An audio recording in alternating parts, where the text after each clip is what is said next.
अक्षय तृतीया वाले दिन ही सुदामा अपने बचपन के सखा श्री कृष्ण से आर्थिक सहायता मांगने गए थे। वह उनके लिए एक पोटली में 3 मुट्ठी चावल लेकर गए थे जिसे भगवान ने बेहद चाव से खाया था।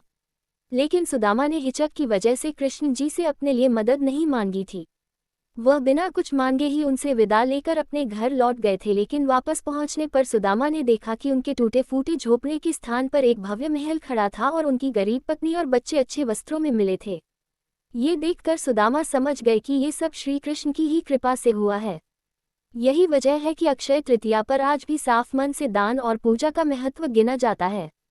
साथ ही इसे धन संपत्ति के लाभ से भी जोड़ा जाता है। कथा इस प्रकार है। एक ब्राह्मणी थी जो बहुत गरीब निर्धन थी। भिक्षा मांगकर जीवन यापन करती थी। एक समय ऐसा आया कि 5 दिन तक उसे भिक्षा नहीं मिली। वह प्रतिदिन पानी पीकर भगवान का नाम लेकर सो जाती थी। 6वें दिन उसे भिक्षा में 2 मुट्ठी चना मिले। कुटिया पर पहुंचते पहुंचते रात हो गई। ब्राह्मणी ने सोचा अब ये चने रात में नहीं खाऊंगी, प्रातःकाल वासुदेव को भोग लगाकर तब खाऊंगी। ये सोचकर ब्राह्मणी ने चनों को कपड़े में बांधकर रख दिए और वासुदेव का नाम जपते जपते सो गई। ब्राह्मणी के सोने के बाद कुछ चोर चोरी करने के लिए उसकी कुटिया में आ गए। इधर उधर बहुत ढूंढा, चोरों को वह चनों की बंधी पोटली मिल गई। चोरों ने समझा इसमें सोने के मोती हैं। इतने में ब्राह्मणी जाग गई और शोर मचाने लगी। गांव के सारे लोग चोरों को पकड़ने के लिए दौड़े। चोर वह पोटली लेकर भागे। पकड़े जाने के डर से सारे चोर सांदीपनि मुनि के आश्रम में छिप गए। सांदीपनि मुनि का आश्रम में भगवान श्री कृष्ण और सुदामा शिक्षा ग्रहण कर रहे थे। गुरुमाता को लगा कि कोई आश्रम के अंदर आया है। गुरुमाता देखने के लिए आगे बढ़ी। चोर डर गए और आश्रम से भागे।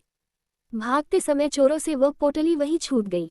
इधर भूख से व्याकुल ब्राह्मणी ने जब जाना कि उसकी चने की पोटली चोर उठा ले गए, तो ब्राह्मणी ने श्राप दे दिया कि मुझ दीनहीन असहाय के जो भी चने खाएगा वह दरिद्र हो जाएगा। उधर प्रातःकाल गुरु माता आश्रम में झाड़ू लगाने लगी। झाड़ू लगाते समय गुरु माता को वही चने की पोटली मिली। गुरु माता ने खोलकर देखी तो उसमें चने थे। कान्हा और सुदामा जंगल में लकड़ी लाने जा रहे थे। गुरु माता ने वह चने की पोटली सुदामा जी को दे दी और कहा, बेटा जब वन में भूख लगे तो दोनों लोग ये चने खा लेना। सुदामा जी जन्मजात ब्रह्मज्ञानी थे। उन्हें ज्ञात हो गया कि यह शापित चने हैं, इन्हें कान्हा को किसी सूरत में नहीं खाने देना है। सुदामा ने सोचा कि चने अगर त्रिभुवनपति श्री कृष्ण को खिला दिए तो सारी सृष्टि दरिद्र हो जाएगी।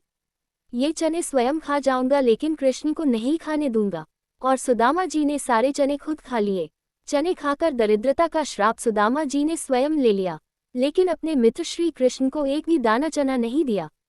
शाप की वजह से फिर कालांतर में सुदामा गरीब ब्राह्मण रहे। अपने बच्चों का पेट भर सके उतने भी सुदामा के पास पैसे नहीं थे। सुदामा की पत्नी ने कहा, हम भले ही भूखे रहे लेकिन बच्चों का पेट तो भरना चाहिए न। इतना बोलते बोलते उसकी आंखों में आंसू आ गए। सुदामा को बहुत दुख हुआ। उन्होंने कहा, क्या कर सकते हैं, किसी के पास मांगने थोड़े ही जा सकते हैं। पत्नी ने सुदामा से कहा, आप कई बार कृष्ण की बात करते हो, आपकी उनके साथ बहुत मित्रता है ऐसा कहते हो। वे तो द्वारका के राजा हैं, वहां क्यों नहीं जाते? जाए न, वहां कुछ भी मांगना नहीं पड़ेगा। सुदामा को पत्नी की बात सही लगी। सुदामा ने द्वारका जाने का तय किया। पत्नी से कहा, ठीक है मैं कृष्ण के पास जाऊंगा, लेकिन उसके बच्चों के लिए क्या लेकर जाऊं? सुदामा की पत्नी पड़ोस में से 3 मुट्ठी चावल ले आई। उसे फटे हुए कपड़े में बांधकर उसकी पोटली बनाई। सुदामा उस पोटली को लेकर द्वारका जाने के लिए निकल पड़े। द्वारका देखकर सुदामा तो दंग रह गए।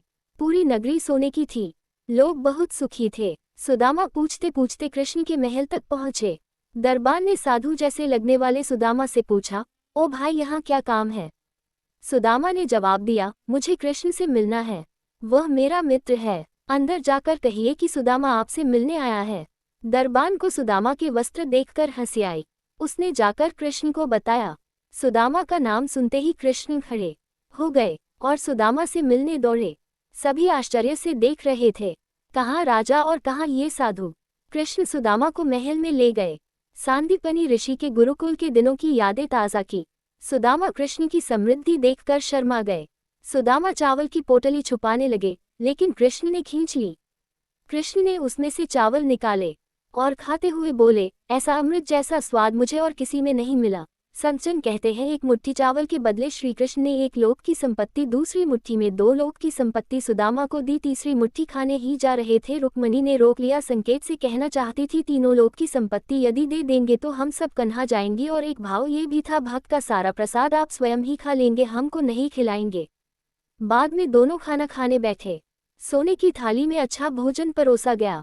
सुदामा का दिल भर आया। उन्हें याद आया कि घर पर बच्चों को पूरा पेट भर खाना भी नहीं मिलता है। सुदामा वहां 2 दिन रहे। वे कृष्ण के पास कुछ मांग नहीं सके। तीसरे दिन वापस घर जाने के लिए निकले। कृष्ण सुदामा के गले लगे और थोड़ी दूर तक छोड़ने गए। घर जाते हुए सुदामा को विचार आया, घर पर पत्नी पूछेगी कि क्या लाए, तो क्या जवाब दूंगा। सुदामा घर पहुंचे। वहां उन्हें अपनी झोपड़ी नजर ही नहीं आई। उतने में ही एक सुंदर घर में से उनकी पत्नी बाहर आई। उसने सुंदर कपड़े पहने थे। पत्नी ने सुदामा से कहा, देखा कृष्ण का प्रताप, हमारी गरीबी चली गई, कृष्ण ने हमारे सारे दुख दूर कर दिए। सुदामा को कृष्ण का प्रेम याद आया। उनकी आंखों में खुशी के आंसू आ गए। वह दिन अक्षय तृतीया का था। तब से प्रति अक्षय तृतीया पर श्री कृष्ण सुदामा की यह कथा सुनाई जाती है।